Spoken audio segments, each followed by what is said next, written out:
The idea that we are going to contain China and pressure it fits some Cold War conceptions, but it doesn't fit the reality of what's going on in East Asia. That's the voice of David C. Kang, director of the Korean Studies Institute at the University of Southern California. He's today's guest on Press the Button, a Plowshares Fund podcast dedicated to nuclear policy and national security. And now, here are your co-hosts, Michelle Dover and Tom Kalina. Welcome back to Press the Button. I'm Doreen Horschig. I'm the current Roger Hale Fellow here at the Plowshares Fund. Michelle is on a very well-deserved vacation, so I'll be covering for her this week. Hi, Tom. What do you have lined up for us on Early Warning? Hi, Doreen. Great to have you on the podcast. Today is all about diversity in nuclear policy. I sit down with Plowshares Fund's president, Emma Belcher, to talk about the lack of policy, race, and gender diversity in the nuclear field and how it was on glaring display last week at a Senate Armed Services Committee hearing. So please stay tuned for today's Early Warning. And after that, we listened to Michelle, who sat down with Dave Kang, who is a professor of international relations at the University of Southern California and director of the USC Korean Studies Institute. They talk about the Biden administration's just completed review of US policy toward North Korea. Kang tells us how the biased framing of China as an existential threat affects US policy in the region. He also explains how this anti-China frame is tied to the treatment of Asian Americans in the US. You won't want to miss it. And as usual, if you like what you hear, please remember to hit subscribe and leave us a rating. Every little bit helps to grow our show and our audience. We really appreciate it. And with that, let's get to the episode. The clock is ticking.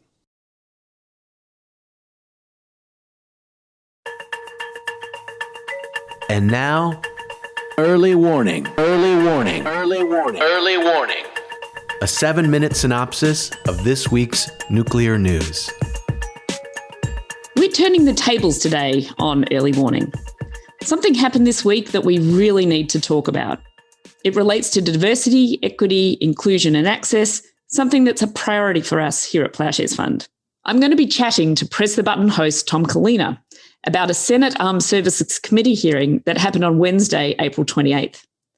It was the Subcommittee on Strategic Forces, and there was a homogenous set of witnesses. We were struck by the lack of diversity in two respects, on race and gender, and on the policy perspectives that the witnesses brought. In this moment that we're in which attention to issues of race and gender are a large part of the current conversation, it's hard to fathom that this problematic panel composition wasn't noticed, and it's stunning that this was the conversation that members of Congress thought we needed to have. In addition to being all white men, the panelists all essentially agreed that US nuclear policy is just fine and that no changes are needed. For example, at the end of the hearing, Subcommittee Chair Senator Angus King said that a key takeaway for him was that the best way to avoid a nuclear war is to modernise our nuclear force. While that is a correct summary of the limited testimony, it doesn't reflect the reality or the views of many outside experts. Plowshares had tried to get Secretary of Defence Bill Perry and other diverse voices added to the panel. We were told it was too late. Even though they declined to invite Bill Perry, the committee staff asked Brad Roberts to do a critique of Dr. Perry's book with Tom Kalina, The Button. Roberts spent most of his prepared statement criticising their recommendations. Committee staff thus invited Roberts to testify and specifically asked him to take on The Button, but refused to allow Perry, former Secretary of Defence, or Kalina the opportunity to defend their positions. We think this is unfair, and we're appealing to the committee to hold another hearing with diverse voices and witnesses. With us today to discuss this is Tom Kalina, Policy Director at Plowshares Fund. Tom, did committee staff tell you in advance that your work would be addressed at length at the hearing? Hey, Emma, great to be here. And no, they did not. Although they clearly knew what was coming. And we know that for two reasons. One, I've been told that the committee staff asked Roberts to critique our work at the hearing. And two, this was in Roberts' prepared statement. And those are circulated among staff days before the hearings. So we know that this was a pre-planned critique of our work. The committee specifically made sure we would not be there to respond. So I guess the committee feels threatened by what we have to say, so much so that they would deny us an opportunity for a fair hearing. Wow. What was the essence of Roberts' critique? Well, Roberts disagrees with our central position that the greatest danger of nuclear war is not an intentional Russian attack, which is the conventional wisdom, but that we might make a mistake and blunder into war. He argues that the U.S. command system prioritizes safety over speed, but we think, policies like giving President Trump sole authority over nuclear launch make that hard to believe. And Roberts basically argues that the system is not broken, so no need to fix it. We see lots of problems that could lead to starting nuclear war by mistake, and we have solutions to those problems, and we would like to talk about them. Well, along those lines, what do you think the committee should do to fix this? Well, I hope the committee will act as Brad Roberts has. Roberts has invited us to speak to his center at Livermore National Lab. And we would like the Senate Armed Services Committee to hold another hearing with diverse views and speakers. This would be easy for them to do. This is what they do, hold hearings. They do it every week. And we think they should hold another hearing on this important issue. Right. Well, in addition to seeking another hearing, Ploughshares Fund will be looking for ways to highlight the lack of diversity of witnesses at SASC hearings. We intend to organise a group letter, so stay tuned for that. And this really points to a larger problem in the field, the lack of diversity and the dominance of a particular perspective. There's a real resistance to anything that might challenge the status quo, and thus the topic is deliberately made inaccessible to those with alternative perspectives. And in this respect, most of America is left out of this vitally important conversation.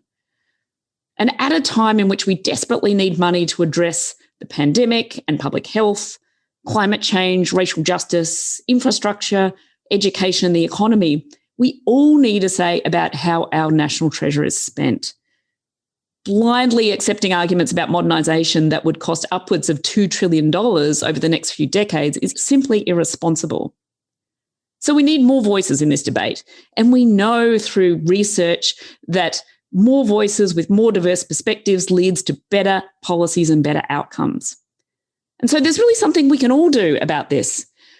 And as one example, I'm a proud gender champion in nuclear policy with around 70 esteemed colleagues who lead nuclear policy organisations, including directors of national labs.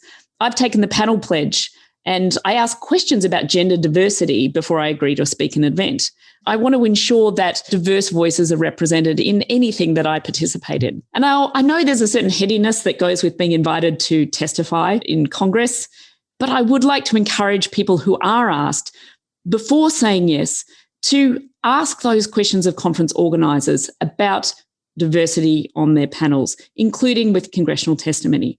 And then let's just see what happens. So you can find a list of questions you can ask and other terrific resources on the Gender Champions in Nuclear Policy website at gcnuclearpolicy.org. And we can be doing these kinds of things with respect to all aspects of diversity, not just gender. And we at Ploughshares will be doing just that. So stay tuned for our next steps to address this issue. It's far from over. Hi, my name is Elizabeth Warner, and I'm the Managing Director of Ploughshares Fund. Even though I've been working in the nuclear field for nearly 9 years, there is still so much to learn. That's why I'm a dedicated listener of Press the Button. I so appreciate each episode where I can get the top stories of the week and a deeper dive into critical conversations with thought leaders and experts in nuclear policy and national security. I'm also a proud supporter of Ploughshares Fund. Did you know that many of the guests featured on Press the Button are supported by Ploughshares? Since our founding 40 years ago, all of our work is made possible by individuals just like you. Curious, committed, passionate. If you like what you're hearing on Press the Button and want to support the work of Ploughshares Fund, please donate today. Whether it's $5, $50, $500, Your generosity helps create a safer future free from the threat of nuclear weapons. Visit plowshares.org today to make a donation, or join me and make it monthly. Whatever you do, stay informed, stay safe, and stay connected. Together, we can create a world where nuclear weapons can never be used again. Thank you for listening.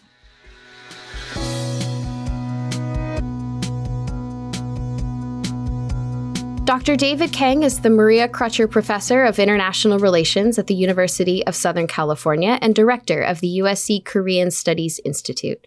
His research focuses on East Asian international relations, regional security, Korean politics, and the international relations of historical East Asia.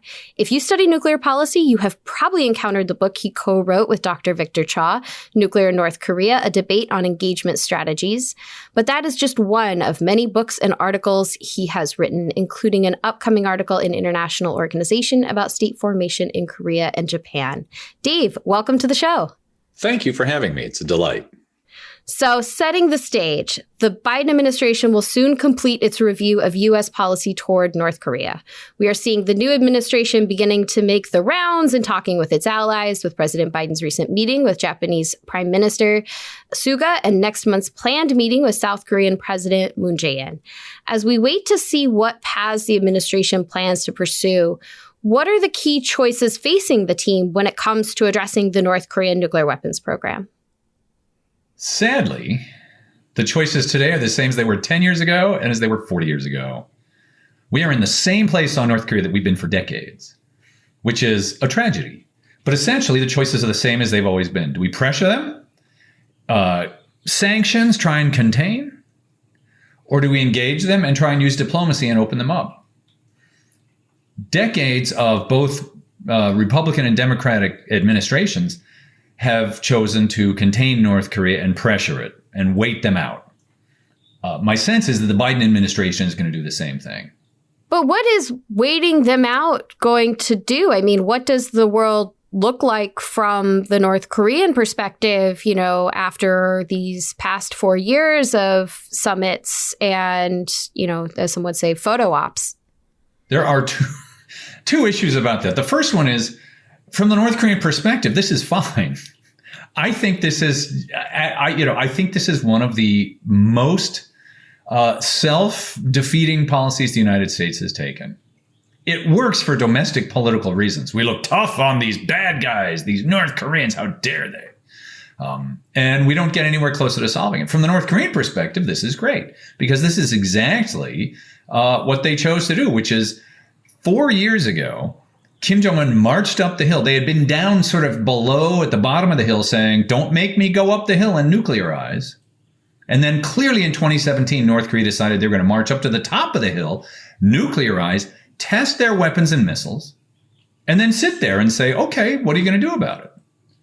So they've gone up to the top of the hill. They're willing to walk down the hill. At least they say they are. But they're not going to do it just because the U.S. pressures them. And that's where we are right now. And the longer we sit, the longer they're sitting at the top of the hill with, a very small nuclear arsenal. So the North Koreans, this is not actually a very bad thing.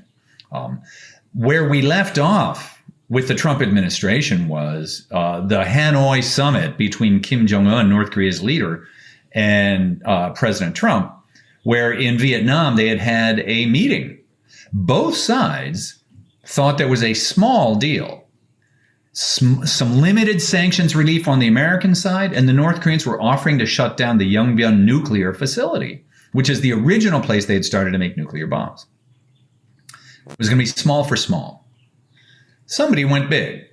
Somebody decided, okay, we want it all.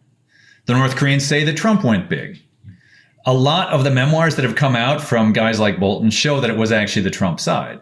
But the official word is that it's the North Koreans who wanted too much. We both blame each other. And that's where we are. I would urge the Biden administration to try and pick up from where Hanoi left off. There was a small deal on the table. Let's try and get back to that small deal and see where we can go from there. But I suspect this administration is not going to do it. But taking a step back from looking just very narrowly at the North Korean nuclear question, one major change over the past few years has been how many policymakers here in the United States speak about China as if it's this almost existential threat to the United States. How is this frame going to be affecting our policies on issues like North Korea? And how do we shift our understanding out of this mindset? Yeah. One of the most disappointing trends I've seen over the last couple of years has been this almost universal rush to paint China as a threat. And as you said, as an existential threat. Almost daily, somebody's writing about this. Just the other day, a mainstream CSIS think tank scholar said, we should keep Chinese students out of America because they're going to infiltrate our country. This isn't some right-wing conspiracy theorist. This is a mainstream guy. I could not disagree more. This is so self-defeating on the American side. And I'll tell you why. China's not an existential threat. Nobody actually thinks that China wants to invade and conquer the United States. That's ridiculous. It's not even a second-order threat, meaning it's not a threat to the survival of our allies. Nobody actually argues that China wants to invade Japan or Korea or the Philippines. At most, China is a third-order threat at the margins of the territorial grid over some disputed rocks that nobody lives on in the middle of the ocean. That's what we're talking about as an existential threat. Most Americans couldn't even find the Spratly Islands if we gave them a map. And yet, it's so easy. Just like with North Korea, it is very easy to look tough. There is this bias in foreign policy making that we want to be tough. So someone who says, hey, let's try diplomacy. Oh, how can you be so naive? I will say privately, or not privately, but I was Bernie Sanders' chief Asia advisor for both 2016 and 2020. And I'm proud of all the Democratic candidates. He was the only one who advocated diplomacy. But I think this is a mistake because now it makes the sort of rush to contain. It fits everything we do as a national security establishment. We know how to do this. Military spending, act tough, contain, pressure. The problem is that's not what's going on in East Asia, and we are harming ourselves. We're not making the problems any better. We're making them worse. How so? Because North Korea, the longer we go on, they still have nukes. We are not going to get them to denuclearize by pressuring them in sanctions. Look, if they didn't collapse at the height of the famine in the mid-1990s that killed maybe 500,000 North Koreans, they're not going to collapse now. They self-sanctioned with COVID over the last year, and they're nowhere near collapsing. The idea that just a little more sanctions and North Korea will crumble is so obviously wrong. And yet, again and again, we hear people say, well, we just haven't tried it enough. This time is different. Pressure didn't work. Do you know what we should do? More pressure. And I just think we're making it worse. And the same thing with China. The rest of the world, in fact, the rest of East Asia is living with China. They have to. They don't have to like it, but they're crafting ways in which they're going to deal with and engage with China. The United States is pulling itself out of a leadership position by pushing too hard on a containment strategy. We're making it worse on ourselves. For a minute, before we talk about, what this means for our allies, because I want to get back to this, how is this frame, this anti-China frame, tied to this rise in anti-Asian speech and violence, particularly following the onset of COVID? That's one of the things that I had not put two and two together with until this year. We all know, everybody who's Asian American knows we are the perpetual foreigner. You may have heard that phrase. Mm-hmm. That Asians in America are often considered, well, you're not really Americans, in the way that even no matter what is going on with Black racism, Black people are a part of America in a way that Asians aren't. But the link between the two is really interesting because it is true. First of all, nobody distinguishes between, say, Chinese, Koreans, or Japanese. They're all Asians, and so violence against all of them, is sort of indiscriminate. And secondly, it fits in with this kind of fifth column worries about Asians in America being, secret agents. It plays to a number of sort of caricatures of East Asians as being untrustworthy, secretive, inscrutable. So on the domestic front, they're a danger. And then how can we know what China wants? They're just not like us. And it comes from the same type of unknowing rather than actually knowing what's going on in the ground. Just on a tangent too, for those who are interested in learning more about the role that Asian Americans have played in civil rights, I don't know about you, but I've learned a lot over the past few years about how the concept of Asian American actually came to be. Because as you're saying, it's a variety of different communities of different Asian heritages that actually have to work out how they can work together. It's not a preset identity. No, it's not at all. And if you come here from Asia, like my dad did, or like, people do, and you come here and you're like, people think this about us? Are you kidding me? So it's a real sort of shock. But, the issue is for all of this, what is going to be best for the United States? And in many ways, the idea that we are going to contain China and pressure it fits some Cold War conceptions, but it doesn't fit the reality of what's going on in East Asia. Let me give you an example. If we want to solve the North Korean problem or the North Korean issue, which is much bigger than nuclear weapons, by the way, it's human rights, it's economy, it's everything, right? If we want to solve that, there's no possible way to do that without having China on board. That's just not going to happen. And the South Koreans know that. They see China as central to their national security because they have to work with China on North Korea. It's so much more complex than you choose us or them. Drawing this out a little further, what does this mean for U.S. alliances with Japan, South Korea, and Taiwan, as they are clearly using different tactics and positioning themselves differently to respond to whatever challenges or opportunities that China's growing strength may pose? Probably the biggest issue is going to be whether the U.S. actually pressures these allies to the point of forcing them to have to make some difficult choices, which I'm not sure we want to do. Even Prime Minister Suga from Japan took a softer tone towards China than does the Biden administration. Japan's right there. They're still interacting with China. They're still trading with China, right? This isn't going to turn into a containment policy where Chinese and Japanese don't trade. And it's the same thing with Korea. It's the same thing with Vietnam or the Philippines. In many ways, these countries aren't moving away. They have to live with China. And it doesn't mean they have to like it. But there is not going to be some kind of I don't know what people who want a containment policy think is the end result. That somehow there will be some, massive transformation in China and China won't be China anymore, right? It'll be some idyllic vision of a peaceful democracy. That's never going to happen. And it's the same thing with North Korea. On both China and the North Korea, rather than urging, or containing or looking like that, I would rather we view the national security establishment, both left and right. I would rather we view these countries not as problems to be solved, but as countries we have to live with. That's a better way, I think, that we can manage expectations and manage our policies towards these countries, because they're not problems to be solved. There is no combination of threats and carrots that is going to make North Korea open up, denuclearize, stop human rights abuses, and disappear. That's not going to happen. So rather than setting that up, why don't we try and manage the relationship with North Korea and with China? In China, it's climate change. There's like 350,000 Chinese students in the United States, which I think is fabulous. The more students that come here, the better, right? Many of the issues are not national security issues. They're environmental, social, ecological issues, and we should be handling them. What are you going to be looking for over these next few months in terms of, opportunities that the Biden administration may have to chart a new course? Yeah.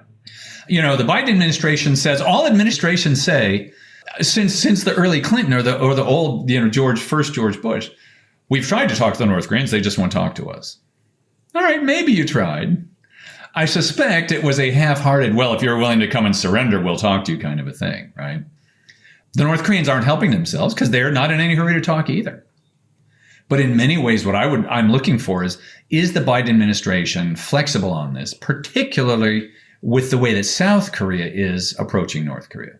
Because Moon Jae-in, as you mentioned him at the top, the South Korean president, Moon Jae-in, his administration has taken the stance that within the larger U.S.-Korea alliance, they are trying to find ways to reduce tensions with North Korea. So they're not trying to solve everything. They're trying to make little steps. So they've tried to get some agreements over fishing, because the two sides often end up clashing over fishing and on the West Sea. Tried to find ways to reduce these sort of skirmishes or random shootings along the demilitarized zone. So reducing some guard. So will the U.S. be helping South Korea try these confidence building measures, or do we start to say to South Korea, time to contain? So that's what I'm going to look for. My final thought, and I'm curious for your perspective on this. This is a national security podcast, and a lot of the things that we talk about in terms of defense spending, in terms of the types of weapons that the U.S. is investing in, those seem to crowd out the conversation around or decision-making around things like climate change that pose these really huge challenges to our ways of life globally. Do you see ways that we can prioritize some of these other issues that actually, if addressed, could go a long ways towards helping advance talks or progress on different national security issues? I do. I'm not sure we will, right? I absolutely agree with you. The U.S. spends, these numbers are just astronomical, and they keep going up every year, right? $750 billion on defense, 3 times what China spends. We spend more than the other 12 countries, the next 12 countries on defense. And the argument, of course, is we're incredibly vulnerable. We are the most powerful, safest country in the world. Nobody is invading the United States. That's ridiculous, right? We have 2 oceans on sides, and we have 2 friendly countries to the north and south. But we have talked ourselves into this massive, massive military establishment where we worry about 10 North Korean nukes, and we have thousands of nuclear warheads. So in many ways, I would like to see us be able to say, it's okay. The world is not as scary as we think it is. But that is an argument. If you want to talk, there's this phrase about the blob, the sort of DC establishment that sort of thinks the same way. It is almost impossible to make this argument that we spend way too much on defense. Right? You're viewed as naive or whatever else. And yet I would start there. If we could start that conversation, I think we could go a long way towards realizing we don't need to intervene everywhere, and we don't need to have the kind of military that we do. Dave, thank you so much for joining us and setting the stage for what I am sure is going to be an intense couple months. Thank you for having me.